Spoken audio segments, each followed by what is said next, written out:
Amelia had always believed that memories lived in people, not objects. That belief was tested the day her father stood in the center of the living room, holding a thin, worn passbook between two fingers like it carried a disease. His face was stiff, his jaw clenched, and his eyes held the kind of irritation reserved for inconveniences that refused to disappear. The late afternoon light poured in through the curtains, illuminating dust particles in the air as if even the room itself was holding its breath. "This passbook is trash," he said flatly. The words struck Amelia harder than she expected. She froze near the doorway, her fingers tightening around the strap of her bag. That passbook, yellowed, fragile, and stamped with a bank logo from decades ago, had belonged to her grandfather. It was the last thing he had given her before he died. Not jewelry, not land, just that. Her grandfather, Samuel Whitmore, had been a quiet man, the kind who spoke softly but whose presence filled a room. When Amelia was 16, he had pressed the passbook into her palm with trembling hands and said, "This is for when the world forgets to be kind to you." She hadn't understood then. She had nodded, hugged him, and slipped it into her drawer. Now, her father, Richard Whitmore, was calling it trash. "You're overreacting," Richard continued, already walking toward the kitchen bin. "It's an old account, probably empty. Your grandfather was sentimental, not rich." "Stop," Amelia said, her voice barely above a whisper. Her younger sister Vanessa sat on the couch scrolling through her phone, a faint smirk tugging at her lips. Vanessa had always enjoyed moments like this, moments where Amelia looked small. "Dad's right," Vanessa chimed in without looking up. "Why are you clinging to some useless booklet? You're married now. Focus on your husband." Amelia's husband, Daniel, wasn't home yet. He was at work, unaware that the last tangible piece of her grandfather's love was seconds away from being thrown into the trash. Richard dropped the passbook into the bin. Something inside Amelia snapped. She rushed forward, ignoring the sharp look her father gave her, and dug through the trash. Her hands brushed against discarded food wrappers and empty containers before she found it. She pulled it out, clutching it to her chest, her heart pounding. "You don't get to decide what matters to me," she said, her voice trembling. Not with fear, but with something far more dangerous. Richard scoffed. "Go ahead, waste your time. Banks don't care about ancient accounts." That night, Amelia didn't sleep. She sat on the edge of her bed, passbook resting on her lap, tracing the faded ink with her thumb. Daniel noticed her silence and finally asked what was wrong. When she told him, he didn't laugh. He didn't dismiss her feelings.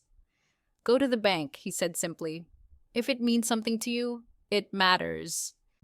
The next morning, Amelia stood in front of the bank her grandfather had used. The building was modern now, glass walls, sleek counters, but the logo on the passbook matched the one above the entrance. Inside, the air smelled faintly of polished floors and money. Amelia approached the counter, heart racing, and slid the passbook toward the teller.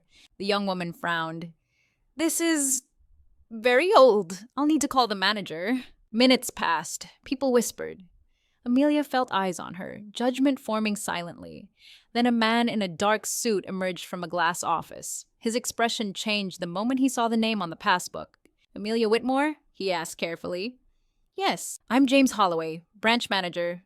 Please, come with me." Inside his office, he closed the door gently, then sat across from her. He opened the passbook, flipping through the pages with reverence, not dismissal. "Your grandfather," he said slowly, "was one of our most unusual clients." Amelia's breath caught. "Unusual how? This account," he continued, turning the screen of his computer toward her, "was never meant to be accessed casually. It's a legacy account." Numbers filled the screen. Amelia stared, her vision blurring. There must be a mistake. "There isn't," James said. "Your grandfather deposited funds here for over 40 years, with compounded interest, investment diversification, and trust protections." He paused. "The balance is just over $3 million. The room spun. Amelia felt tears spill down her cheeks, not from greed, but from realization. Her grandfather hadn't been sentimental. He had been prepared. "There's more," the manager added. "This account includes a letter, addressed to you." He handed her an envelope, sealed but preserved. Inside, her grandfather's handwriting greeted her like a voice from the past. "My dear Amelia, if you are reading this, it means I am gone and you have been underestimated. That is something you and I share. This money is not just for comfort. It is for freedom. Use it when you are told you are worth nothing." Amelia wept openly. When she returned home, the house felt smaller, quieter. Her father looked up when she entered, his expression already dismissive. "So?" Richard asked. "Did the bank laugh you out?" Amelia placed a printed statement on the table. Silence fell like a hammer. Vanessa leaned forward, eyes widening. Richard's face drained of color. This can't be right." "It is," Amelia said calmly, "and it's mine." That night changed everything. Her father tried to apologize. Vanessa tried to claim she had always supported Amelia, but something had shifted. The power they had over her, the way they dismissed her, controlled her, was gone. With Daniel by her side, Amelia made decisions she had never been allowed to before. She invested wisely. She paid off debts. She started a foundation in her grandfather's name, supporting young women whose families told them they were worth nothing. And when her father once again reached for control, Amelia stood firm. "This passbook," she said, holding it up one last time, "was never trash. It was a test." She walked away stronger, wealthier, but most importantly, free. The money didn't change Amelia overnight, but the way people treated her did. Within days of the bank revelation, the Whitmore household transformed into a stage where every smile felt rehearsed and every word carried an agenda. Her father, Richard, who had once dismissed her existence as an inconvenience, suddenly asked how her day was. Vanessa, who had mocked the passbook, began knocking before entering Amelia's room. The silence that once ignored her was now replaced by an attention that made her skin crawl. Amelia noticed it immediately, not the kindness, but the calculation behind it. At dinner one evening, Richard cleared his throat loudly, folding his hands as if he were about to deliver a sermon. "You know," he said casually, "family money should stay in the family. Your grandfather would have wanted unity."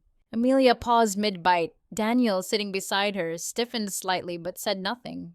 "My grandfather wanted respect," Amelia replied evenly. "Something I didn't receive when his gift was thrown into the trash." Richard's jaw tightened. "That was a misunderstanding." "No," Amelia said calmly. "That was a revelation." Vanessa laughed nervously. "Oh, come on, Amelia. We're sisters. There's no need to bring up old drama." Old drama. Amelia almost smiled at the irony. For years, Vanessa had lived in the spotlight. Better clothes, better opportunities, louder praise, while Amelia was told to be grateful for scraps. Now, the balance had shifted, and Vanessa felt it. Within a week, Richard invited Amelia and Daniel to his study. The same room where Amelia had once been, scolded for dreaming too big, now smelled of desperation, disguised as authority. "I've been thinking," Richard said, leaning back in his chair. "We should invest together. I have experience. I could help you manage the funds." Danielle's eyes flicked toward Amelia, silently asking permission to speak. She shook her head slightly. "I've already hired a financial advisor," Amelia replied. "Independent, transparent." Richard's face hardened. "You're making a mistake pushing your family away." Amelia leaned forward. "You pushed me away long before money entered the picture." That was the moment Richard realized he no longer controlled the narrative. The tension escalated quickly. Vanessa began dropping hints about her student loans, about her stalled career, about how unfair it was that Amelia had received everything. One night, she confronted Amelia directly in the hallway. "You don't deserve all of it," Vanessa snapped. "I worked harder than you." Amelia looked at her sister for a long moment. "You worked harder at being favored," she said softly. "I worked harder at surviving." Vanessa slapped her. The sound echoed through the house like a gunshot. Daniel rushed out of the bedroom, fury blazing in his eyes. Richard followed, shouting excuses, but Amelia stood frozen, her cheek burning, not from pain, but from clarity. That night, Amelia packed her bags. They moved into a quiet apartment across town. It wasn't extravagant, but it was peaceful. For the first time in her life, Amelia slept without fear of being diminished by morning. Freedom tasted unfamiliar but addictive. As weeks passed, Amelia discovered more truths her grandfather had hidden in layers of foresight. Through her lawyer, she learned the account had safeguards, clauses preventing family members from claiming it, even in court. Samuel Whitmore had known exactly who he was protecting her from. With Daniel's support, Amelia launched the Whitmore Foundation, focusing on financial literacy and legal protection for young women trapped in controlling families.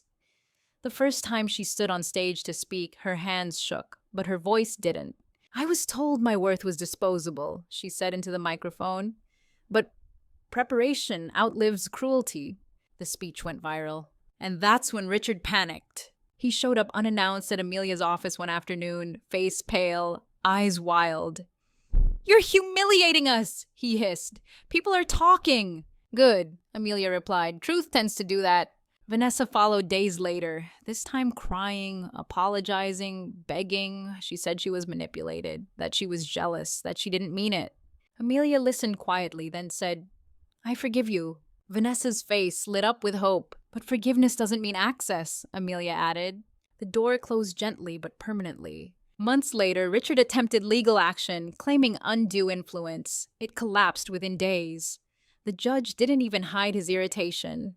"Your daughter was dismissed, belittled, and denied respect," he said. "You don't get to profit from that now." The final blow came when Amelia sold the family house. The same house where her grandfather's gift had been called trash. It had technically been in her name through a quiet inheritance Samuel had arranged years earlier.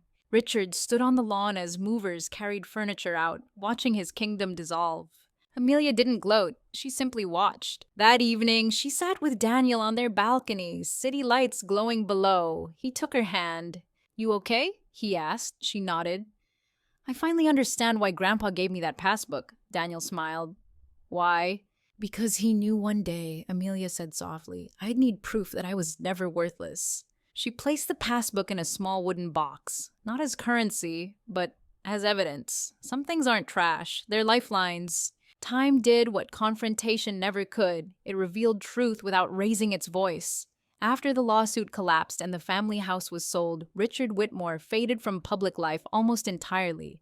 The man who once commanded respect through volume and control now lived in a rented apartment on the edge of town, surrounded by silence that money could not buy. Vanessa drifted between apologies and resentment, unsure whether she wanted reconciliation or revenge, until even she grew tired of knocking on a door that no longer opened. Amelia, meanwhile, stopped looking backward. Success didn't arrive as fireworks, it arrived as structure. The Whitmore Foundation expanded faster than anyone predicted. Women wrote letters from across the country telling stories that mirrored Amelia's own. Inheritances stolen, voices silenced, love conditional.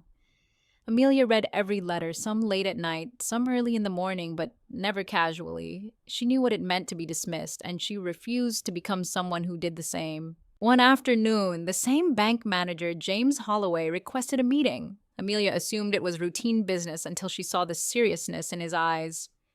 "Your grandfather's legacy account," he said carefully, "included something we haven't discussed."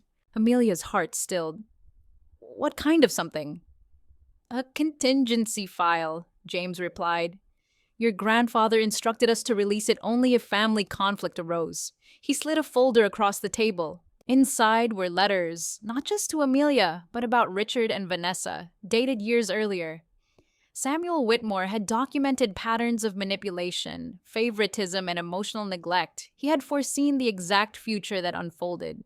"If my son ever tries to take what was never his," one letter read, "let this be proof that I acted deliberately." Amelia closed the folder, hands steady. "He knew," she whispered. "Yes," James said. "He trusted you to carry it." That night, Amelia didn't cry. She sat quietly, passbook in her lap, finally understanding that love sometimes arrives disguised as preparation. The final confrontation came unexpectedly. Richard appeared at a public event hosted by the foundation, a fundraiser attended by donors, press, and beneficiaries. He waited until Amelia stepped off the stage before approaching her, his voice low but sharp. "You've turned me into a villain," he said. Amelia met his gaze without flinching. "You did that yourself." "I'm still your father," he snapped. "Yes," she replied calmly, "and I was still your daughter when you threw my inheritance in the trash." People nearby fell silent. Richard opened his mouth to argue, but nothing came out. For the first time, there was no authority left to lean on. He walked away, shoulders slumped, finally smaller than the damage he caused. That was the last time Amelia saw him. Vanessa sent one final message months later, short, bitter, unresolved. Amelia didn't reply. Healing didn't require closure from those who benefited from her pain. Years passed. Amelia and Daniel built a life rooted in intention, not fear. They welcomed a daughter, whom Amelia named Samuel, after the grandfather who believed in her when no one else did. The passbook sat in a fireproof safe, untouched, its purpose fulfilled long ago. On the day Amelia was invited to speak at a national conference on financial autonomy, she carried only one note to the podium. "My story began with an object called useless," she said. "But the truth is, what others discard may be the very thing that saves you." The audience rose in applause. Later that evening, Amelia stood alone on her balcony, city lights reflecting in the glass. Daniel joined her, wrapping an arm around her shoulders. "Do you ever regret it?" he asked softly. Walking away, Amelia smiled, not bitterly, but peacefully. "No," she said, "I regret staying silent for so long." She opened the small wooden box one last time and looked at the passbook, creased, faded, ordinary. "This was never about money," she whispered.